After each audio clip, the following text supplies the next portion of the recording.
Roger that. We've got stream. 20 seconds and counting. T-minus 15 seconds. Guidance is internal. 12, 11, 10, 9. Ignition sequence starts. 6, 5, 4, 3, 2, 1, 0. All engine running. Liftoff. We have a liftoff. 32 minutes past the hour. Liftoff on Apollo 11. Tower cleared. Okay, we got a roll program. Neil Armstrong reporting the roll and pitch program, which puts Apollo 11 on a proper heading.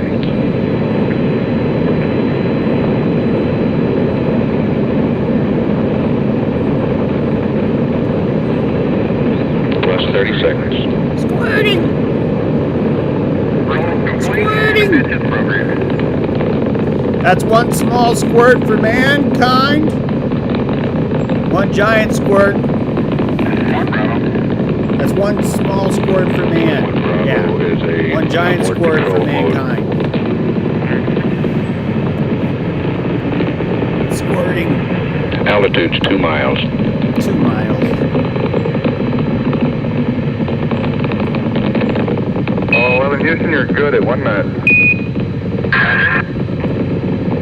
Downrange 1 mile. Altitude 4 miles now. Velocity 2,195 feet per second.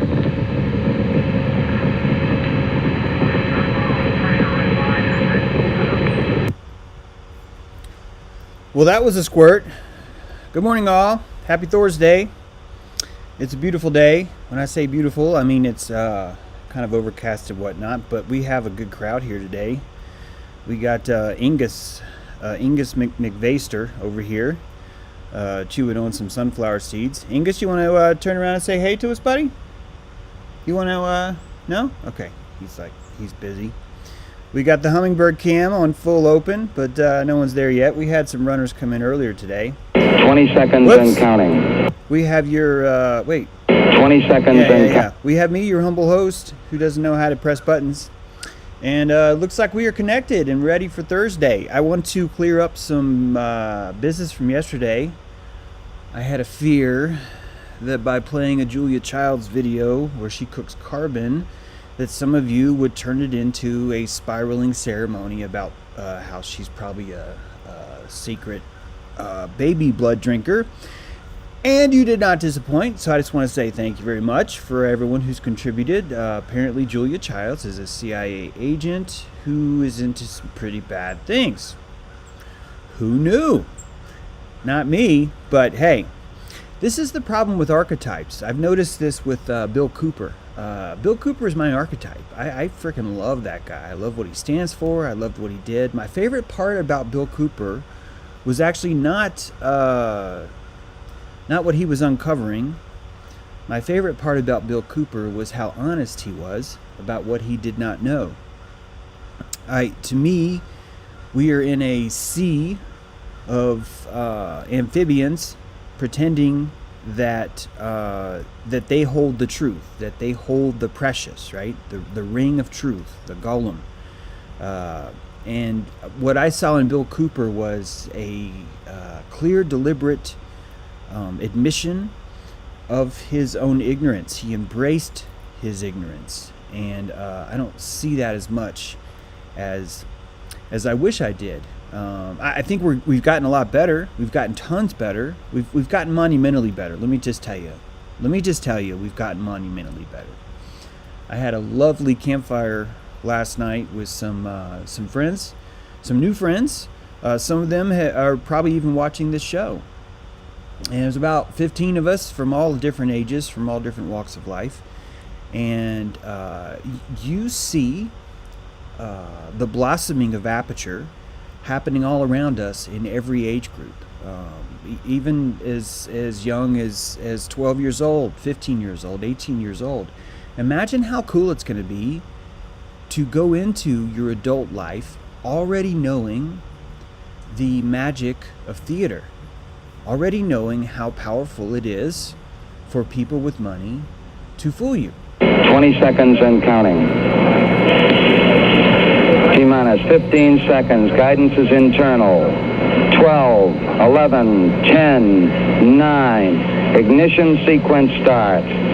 6, 5, 4, 3, 2, 1, 0. All engine running. Liftoff. We have a liftoff. 32 minutes past the hour. Liftoff on Apollo 11. What if I was to tell you that that countdown sequence was the most work they put into the entire operation? What if the movie that we call Apollo 11 hinged on you being led down a countdown, led to a moment in time? The magic of a countdown is profound because it turns noun into verb.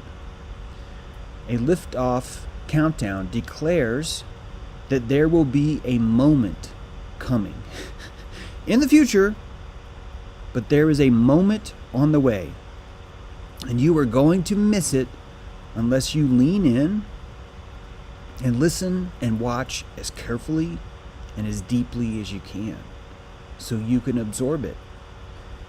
And when you sell that idea, when you present that idea that here comes a moment, you've activated the limbic brain and you are ready. You see novelty. We've talked about this, right? Your limbic brain functions off novelty. You see novelty, you see excitement, and you see limitation. You see scarcity. There's a scarcity of time, and in 20 seconds, that time is over. That one time is going to be so important that we can't miss it. And to miss it would be to doubt it. Do you understand? To catch it is to take it as seriously as you possibly can. When the lion hunts the gazelle, he believes in the gazelle. He does not have calories to wonder, is that really a gazelle? No. He's lost in the hunt. He is ready to pounce on that moment. He is ready to drink the juice because he lives the rest of his life as a noun. And he's been cast into his role as noun, but he's been given a rare opportunity to become a verb. And that verb is the liftoff.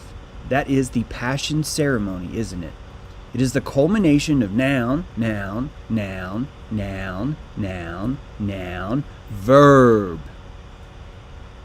And we freaking love it. It is duck, duck, duck, right? Duck, duck. I had a cartoon about this no one thought was funny.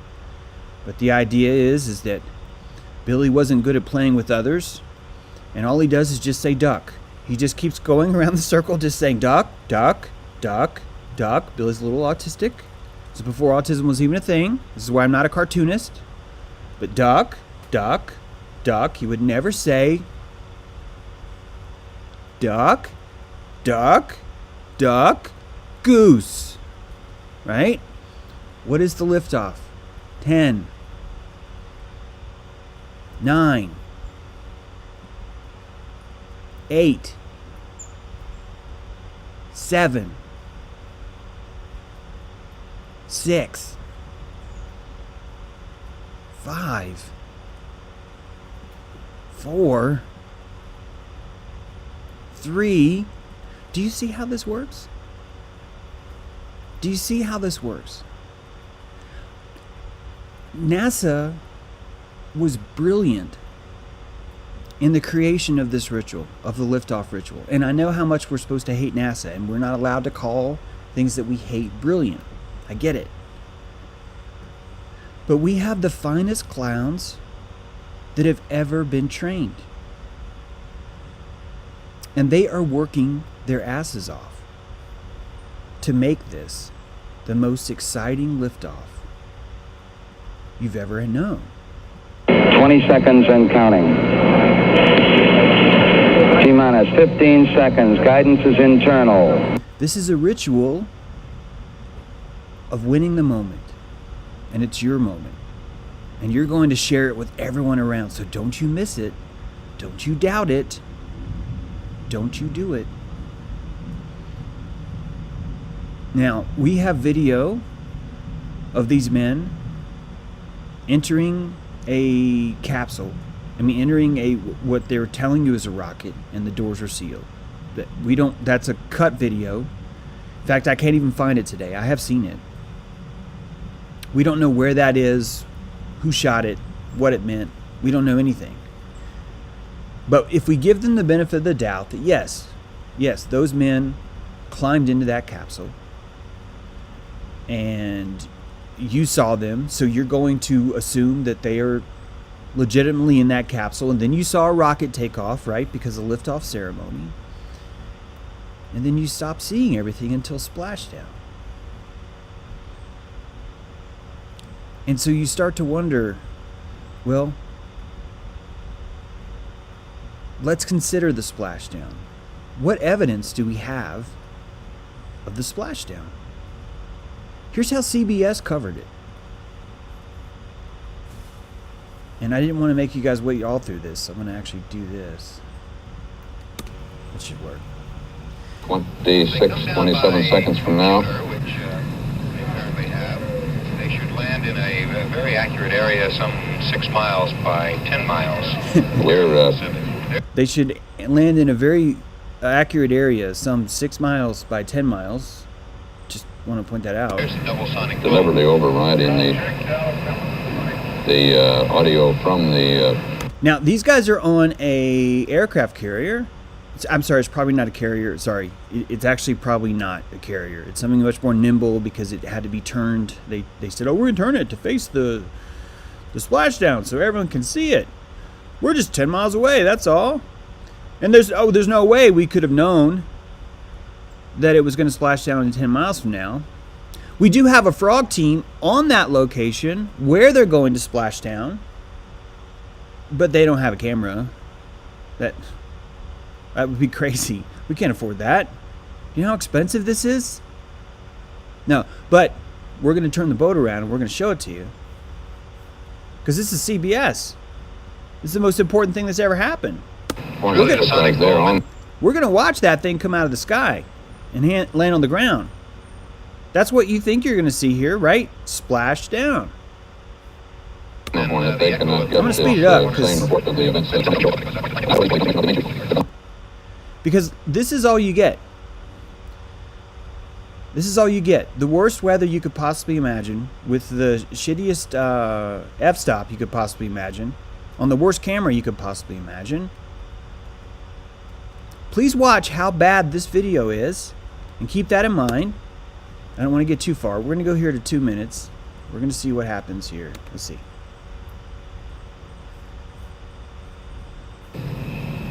Well, as far as their position on board is 13 degrees 30, that's 3/10 north. Hornet has voice contact. 161.15 west. Aircraft reports visual. Just very close to me. Full shoots.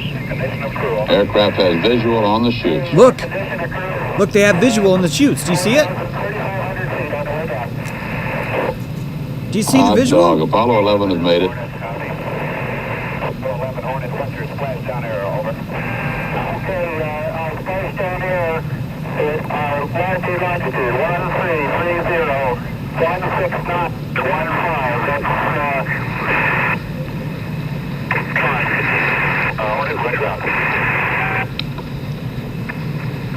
Look how excited these crewmen are. Obviously, they're close enough. The Hornet has visual contact with them, can see the chutes coming down. We cannot see them with the television cameras yet because of that Hornet reports spacecraft right on target. cover. Yeah, the Right reason on why top. you can't see the dudes that are walking in front of the camera is because of how bad the fog is 3-4 miles away. Very good. According to the Hornet. Oh, here's a perfect shot. They've still got a little bit of a ride in that slightly rough water, 3 to 6 foot waves. You see some of them there. So, Ron, right about now, the main chutes should be deploying at about 10,200. So one guy just said they're in the water. Meanwhile, the radio announcer is the main chutes are deployed now. They're a little behind our I think they're a little behind there on the They're Hornet. actually a bit lower than that, Dallas. They report they're at 2,500 feet. And since they break through these clouds at 1,500 feet, we should get a look at them. You're gonna, guys, you're gonna see them come right out of the clouds, right? There's no holding From pattern space. here, though. That's fortunate. It's a good thing they're not trying to get on a Kennedy. The landing speed, Airport. if they land on all 3 chutes, will be 21 miles an hour. Oh, 21 miles an hour. If They they squirt to the right, they'll be ejaculating at 21 miles an hour. If they squirt to the left, they'll be going 25. 5 miles an hour, which would be quite a pulse when they Yeah, get quite a pulse from this. the surface of the water. I'd say that splash should be coming at almost any moment now. We have word now, Dallas, that the splashdown is going to be 9 miles off the port quarter, which would mean off to the left side of the ship. And in fact, the ship is now turning in that direction. Just late word here. Look at these wonderful cameras, guys. Swim 1 has Apollo visual 1.5 miles ahead. One of the frogmen helicopters. Well, if it's coming down 9 miles away, that's just going to be at the outer limit of visibility from the ship. The horizon Well, that's convenient. is 10 miles away when you look at it from the flight deck. Yeah, I don't think we'll see very much. They're now at 500 feet. We have word here. Here it comes. Splashdown should be just now. Splash! Whoop. That was in chorus. They're back from the moon.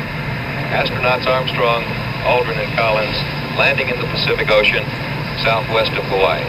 And you know, Ron, it's interesting that they came down, according to my calculations, at 5:51, which was the time planned months and months ago. 5:51 a.m. ship time. 12:51. Amazing, right? Amazing. Please notice how horrible the conditions are as they landed. But meanwhile, Frog Team 1, beautiful skies. Beautiful skies. Look at the glimmer in the water.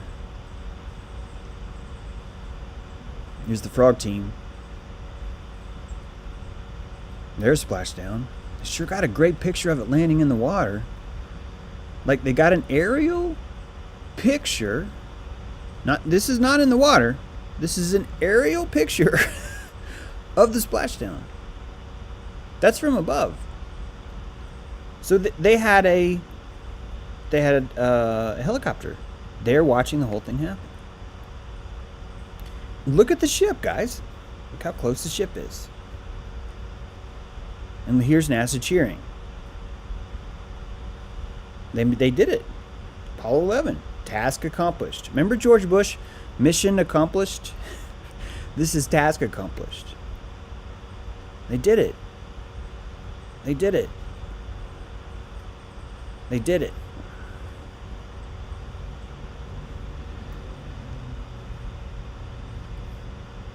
This is a recreation of mission control. This entire room had to be built meticulously for one ceremony. And it wasn't even the splashdown. It was that liftoff ceremony. It was that countdown. Because no one wanted to miss that moment. Everyone already participated. Everyone took their days off. They planned their event to watch this. They're not going to be made a fool of. And the larger the spectacle, the more fun it is to watch, the more addicting it is. It becomes a bonding ceremony. You bond with others over this event. And you have no idea the entire time it's a drama bond. It's a lie bond. It's an epigenetic bond that gets passed down through your family even. Where it becomes just too painful to doubt so we assume it must be true.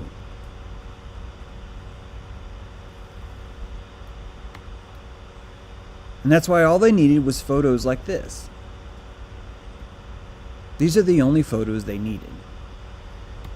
And if you want to look up video of splashdown, you're going to find lots of footage of them in the water and no footage of this thing coming out of the sky. Did it come out of the sky? Yeah. Yeah, I think it did. The reason why I think it did is because we know what satelloons are, right? We know how that technology works. In fact, if you listen to the splashdown, you hear them mention that the drogue chutes have been fired. And so, here, let me show what I'm talking about.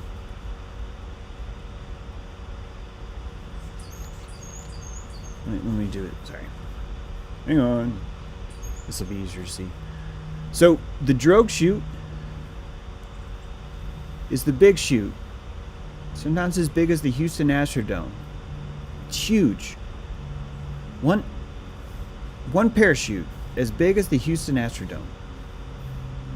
All right? Then you have a ham radio capsule right here. And that ham radio capsule can be activated from the ground. And when that capsule activates, boom, this thing explodes. It explodes. And by it exploding, this drogue chute is gone. It's gone now. And now the capsule's falling. And what happens to the capsule? 3 new chutes. The Apollo calls these drogue chutes. But 3 new chutes open. And you have your splashdown. So, almost everything that you heard is true. Like what you watched, it really happened. What you saw was truly recorded. It was part of the ceremony. But they can't show it to you coming out of the sky, because that would show you the entire operation. You would know how this is done. You would know that those men spent that time in a balloon inside their capsule. And that's why when you look at the footage of Buzz Aldrin placing gels in the window to try and make the window look like they were super far away and the Earth was small, those guys are actually in a balloon, crapping in a Ziploc bag, sealing it, and putting it in a box in front of each other. And then eating meals together. And playing radio with the ground. Beep, beep, boop, boop, beep, boop, boop, boop. Do you read me? Do you read me? Houston, do you read me? Yeah, we read you. Loud and clear. Beep, boop, boop. Okay, thank you. Over. And every single person that was sitting in their ass here probably has no fucking idea. They're literally talking to a balloon. They're talking to crew in a balloon. James, the altimeter would clearly show that they were not at the same height as they were. Actually, the altimeter would be very easy to fool. Well, James, due to the control of gravity and the force and the ionospheres blocking our signals, the altimeter actually has to switch into a onboard control altimeter, which utilizes a non-gravitational mercury switch that's been re-upped by deuterium to lithium crystals. And so it's the altitude. You're going to see the altimeter suddenly like go to 125,000 feet. And the nest technician's like, yeah, you're going to see it go there, and it's going to just stay there. It's going to stay there the whole time. He's like, well, what do you mean it's going to stay there the whole time? It's like, it's just going to stay there the whole time. That's when the lunar altimeter takes over. That'll come in on console 2. And the guy's like, oh, Okay, but I'm on console 7. Yeah, console 2, that's run by Reggie. Yeah, he'll do the later part of the altimeter. You do the first part. See, you're the ground altimeter crew. Yeah. Like, okay. Beep, boop. Like this, right? Beep, boop, boop. Yeah, you're doing a good job. That's what NASA is. That's what NASA is. And when you meet your cousin's sister's brother at the picnic,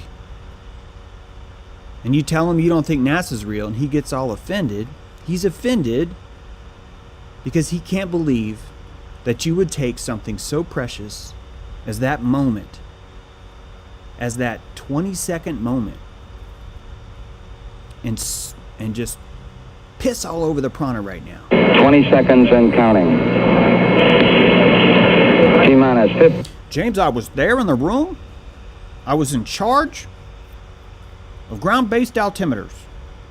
So, did the rocket go over 120,000 feet? Of course it did. Well, how do you know that? Because it's on panel 2. But you're on panel 7. Yeah, but panel 2. It clearly shows the outlook. James.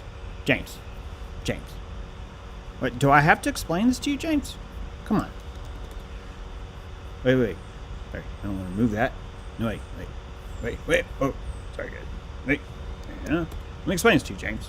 Okay? I'm down here on panel 2. Okay? I have the altimeter. See, it's right up there. It's 125,000 feet. And then 3, 4, 5, 6, 7. Over here. That's panel 7. See how close they are to the TV screen? That means they're important. See, the closer you sit to this screen, the more you know. See, this is the moon side. This is the earth side. See how that works? So, come on, James. I was there. I saw the whole thing. How dare you doubt me? And this is the compartmentalization that allows all of this to happen. This is how you blind. These are horse blinders, guys. This right here is a horse blinder, okay? It's called a CRT. It's a horse blinder for humans. These are horse blinders, okay? That's their job. Their job is to make sure that the people that are performing this ceremony do not look up. You have to look down, right? You have to look down. There's a white dot on my nose.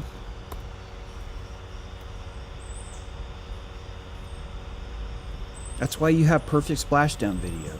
That's why you have crystal clear camera shots, angles. That's why you have video. That's why you have the celebration. The only people who had to lie were some people in suits and the astronauts themselves. Those are the only people that had to lie in this entire thing.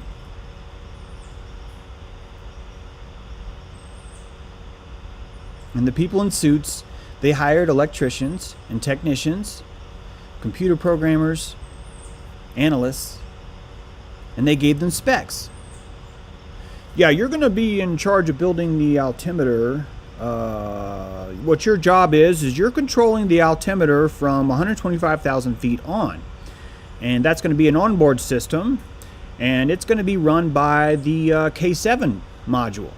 And the technician's like, well, I didn't make the K7 module. Yeah, I know.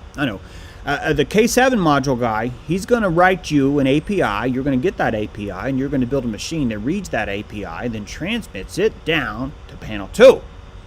From panel 7 first. Like, oh. Okay, so I'm not really the altimeter guy. Well, you're a vital part of the display of the altimeter. You'll work with the altimeter guy. He's just not here in Houston. Yeah. He's in Huntsville. That's where his job is. So yeah, you guys will coordinate, maybe twice. You guys will have a talk. You'll exchange information. You'll get a TPS report. He'll get a TPS report. It'll be great. It'll be great. We're going to frickin' land this sucker.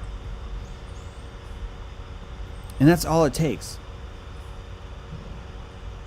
That's 100% all it takes. Because we want that moment. And this is why I keep saying, you are not being fooled, you are being served. Do you understand? We are not being fooled, we are being served. We want this NASA program. We want this liftoff. We really want to think that we're living on a spinning ball and God can't hear us or see us. As a culture, that's what we want. We want to explore the depravity of our own shame. We want the liberty to have the privacy to do that. When I was 10, 11, I don't know, I was sleeping over at a friend's house. I was on the top bunk, he was on the bottom bunk, and we were expecting ourselves. I was looking down my pants, he was looking down his pants. We were inspecting ourselves, looking for pubes. We were on a quest for pubes. And I remember distinctly discussing this with him. I was like, I do not see any. What if they don't come? What if I'm like the only guy in the world that doesn't have pubes? If I did have, what would I even do with them? And then I remember when I first started to get pubes, when one would fall off, I would be like, am I supposed to save this? Like, is this like an important part of me? Hey, there's the big girl. This is one of my favorite squirrels. She's like really, really mellow. She's got like this horse vibe to her. And the red squirrels terrorize her, even though she's like twice as big. But she's like the giant of squirrels. It's an interesting transition from my pube story. But we have these expectations, and they end up dictating our lives a lot. And these expectations sneak up on you. They can sneak up on you when you have a limited amount of time, and when you're when you've been cast between two pillars. The Apollo liftoff program is being cast between two pillars. It's hard to imagine that, but it's true. You've been placed in a box, you've been shown a door, and that door is full of glitter, excitement, fog machines, mission control panels, beeps and boops, and you're doing something that's never been done before. You're cast you're cast in the audience, and now you're watching the stage. And you're mesmerized by it. You buy into it. And if you go back before Apollo, you'll see that every single system of government, of royalty, of anything that's ever happened to you has been introduced and adopted in that exact same way. And not once has it ever been forced on you. Because they can't do that. It's not forced on you, you've been served. Someone set out sugar water, and you said, I want that. And as you come up to fly on it and hang out and hover around it, it's you making that choice. You're the one choosing that.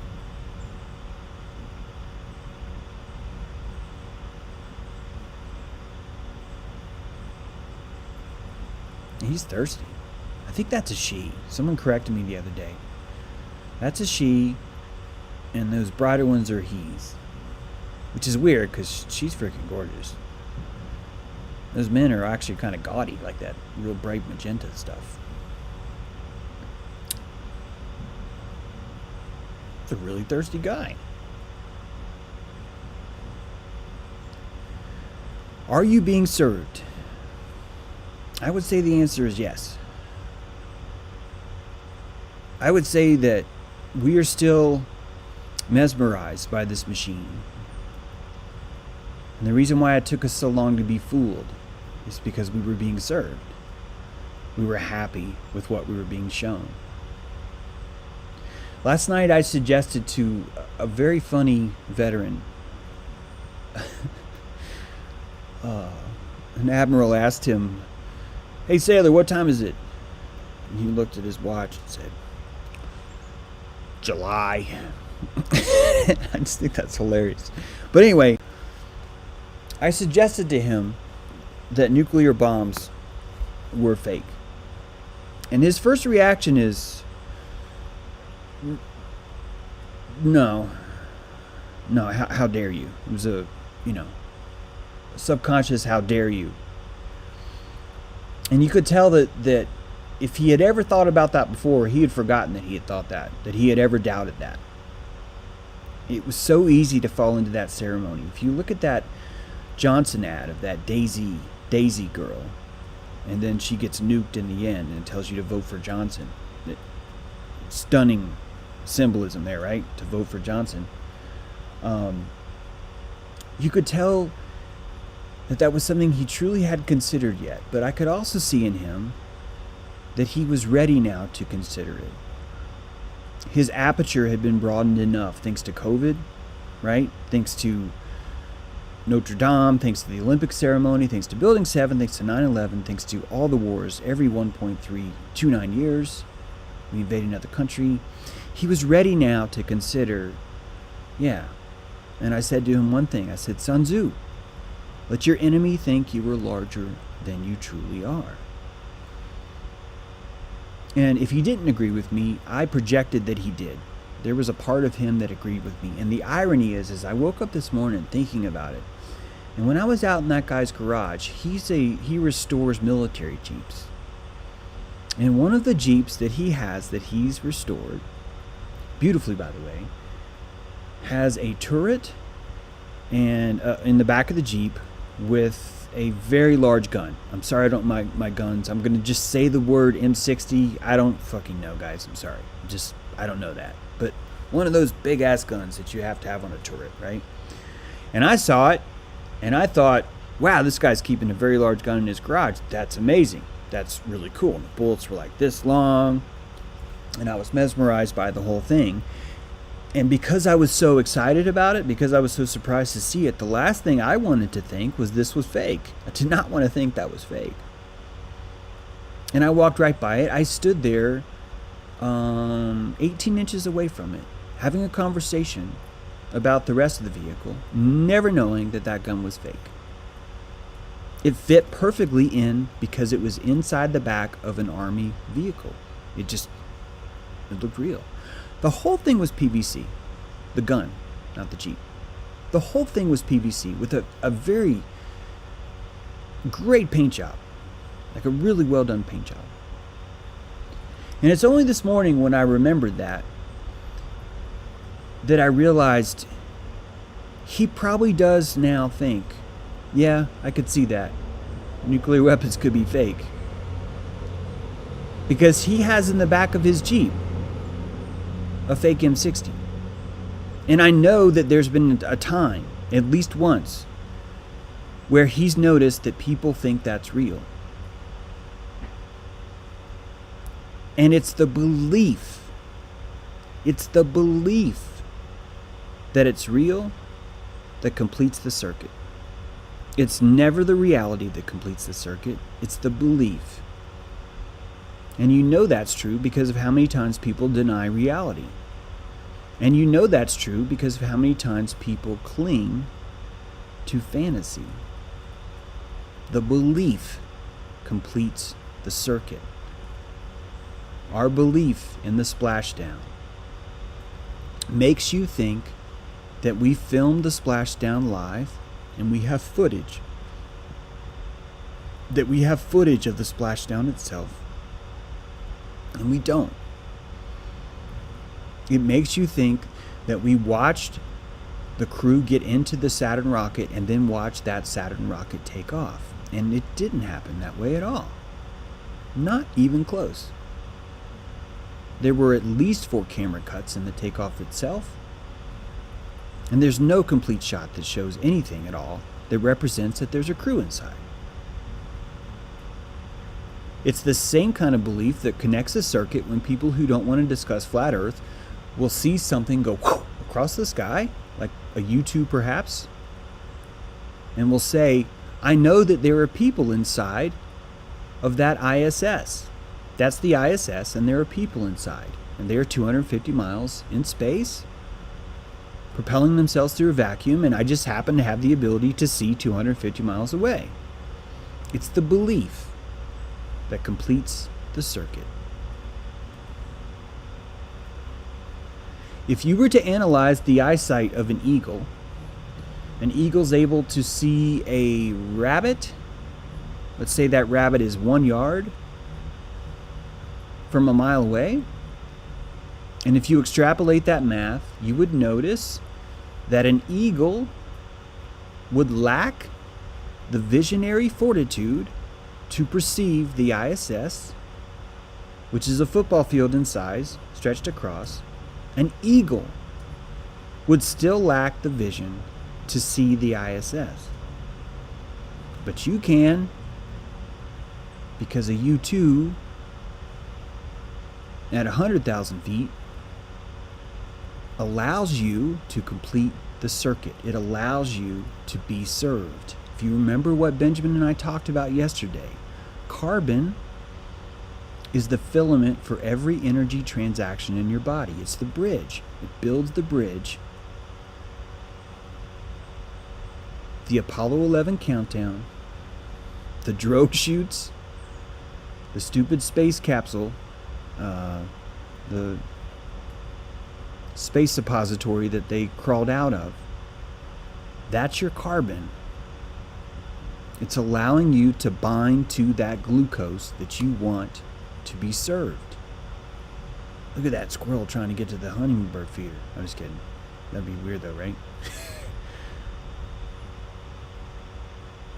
These rituals allow your belief to finally create that Jacob's ladder spark and go, I believe. This has to be true. And then you get paid off because it feels good to believe in Apollo. It feels good to believe that you're the country that has all the nuclear weapons, right?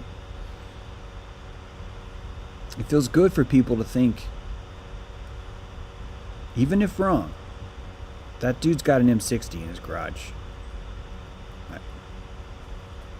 I want that dude to like me.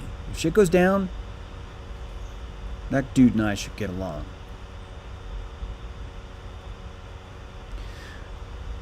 The energy economy has nothing at all to do with truth, does it?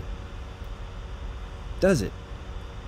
The energy economy of prana, right? Look at narcissists. Look at sociopaths. Look at psychopaths. The reason why they thrive is not because they're true, it's not because they're honest, it's not because they're good. It's because they complete a circuit and someone is allowed to be served. That's why no one will ever hold Candace Owens accountable for her own actions, because she serves you. She serves people. No, man, she's a black chick who's like all about white guys and like white rights and like white understanding. You can't, it's I'm being served by her. It doesn't matter that she runs Brexit and then complains about Black Lives Matter. It doesn't matter that she sued the Board of Education for $65,000 out of my taxes for one word. I am being served because she's saying what I want to hear. I'm being served because Apollo is saying what I want to hear. I'm being served because freaking Donald Trump is saying what I want to hear. Even if he's wrong, even if the system is fucked, it doesn't matter because I'm being served right now. If I wanted to, I could call that selfish and egotistical, but I know the truth about energy. I know that what that is people who are hungry and scared, and they just want to be served. And someone who just wants to be served doesn't suffer from too much ego. He suffers from a lack. It's alright. Don't be shy. I don't know. Just a lot of you guys are watching me. How many's watching, James? There are 960, not quite 1,000. Is that too many for you? It's like, man, yeah, that's too many for me. That's all right. He has not signed a release, so it's probably better. He wants up there, though. No, he's not shy.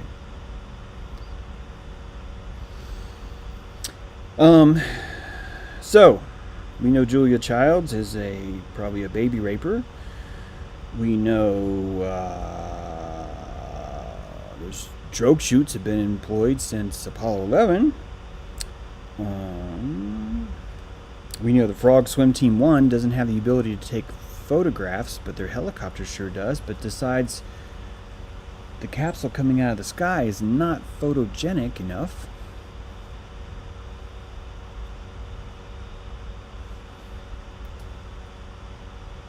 All in all, we know quite a lot. It's been an interesting Thursday. It's actually been an interesting week. I've been busy as I've been really busy. I've been really busy. So a lot of things are going down, and it's hard to keep up. Some of you may even be waiting for an email from me, and my emails are like a dumpster fire. I'm like really behind. I'm trying to catch up though. I really am. This is probably boring to tell you that I'm going to be catching up on my emails. Sorry about that.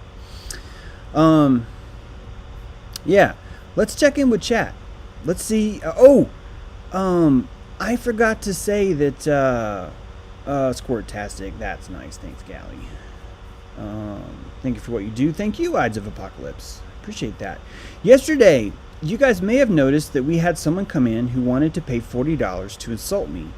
And one of you guys decided, well, that's too offensive, and you used your wrench and took him out, which that's why I give you guys wrenches. Do whatever you feel is best. I think everyone should be armed in the Wild Wild West. I think it would be wrong if only the sheriff was armed, because then you end up with a really messed up system of law. But that guy that was offering $40 super chat to insult me, that is none other than Roberto.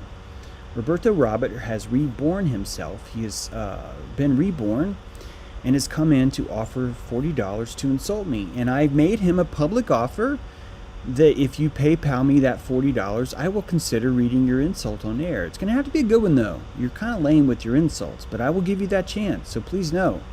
And your prana is good here, because your hatred of me means you're being served. You see how this works?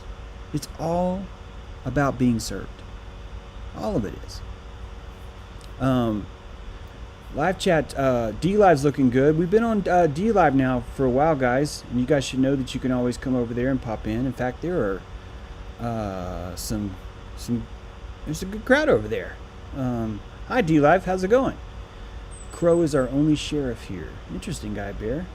I think all of us are sheriffs here. Oh, I got you. Yeah, you're right. Crow Bear is the only, not many dicks in the pool today, Guy. Nice job, Crow Bear. Nice job. Yeah, if anyone wants to be a moderator, let me know or let Crow Bear know. And yeah, if Crow Bear approves, I might approve there too. I don't know why I trust Crow Bear. Just something tells me Crow Bear knows what's going on over there. So, well, you're not, yeah.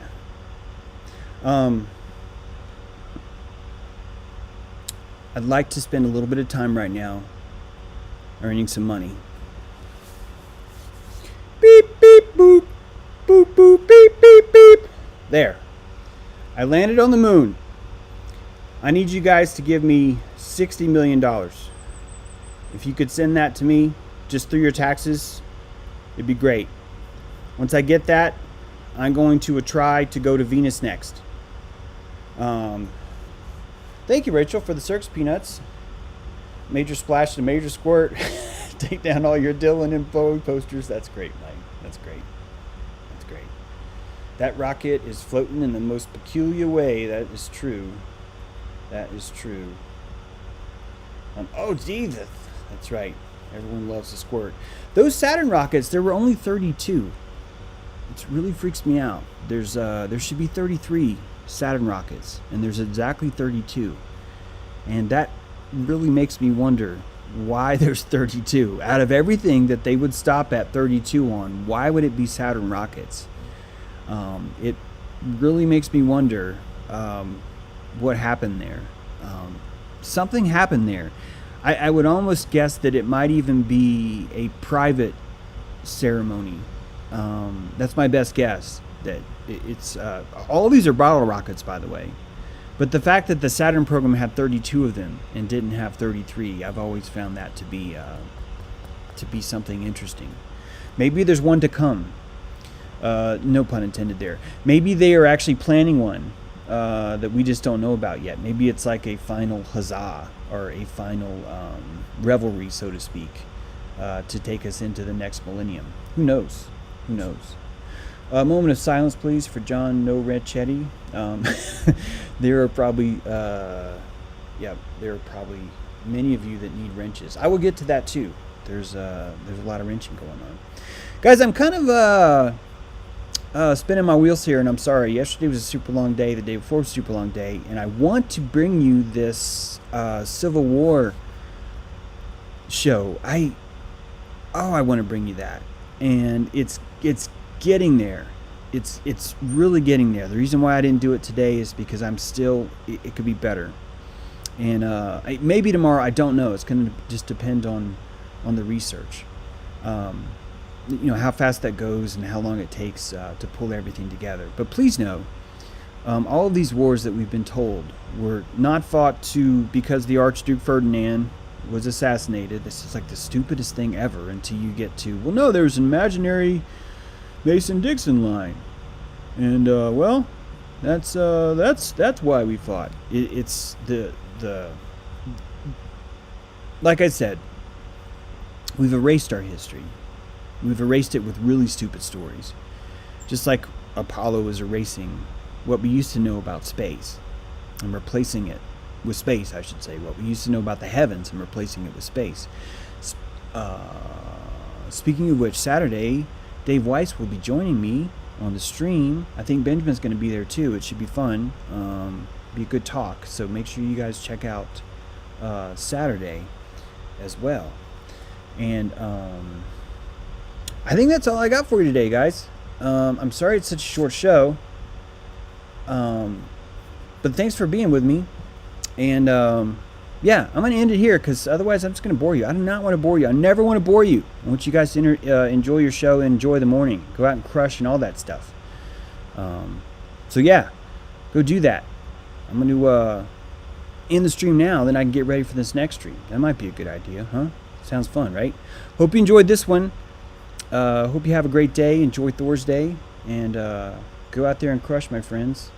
Please consider subscribing and liking. And also consider maybe joining me on Patreon. We've got some documentaries we're working on. And you guys might enjoy that too. So, top of the morning to you all.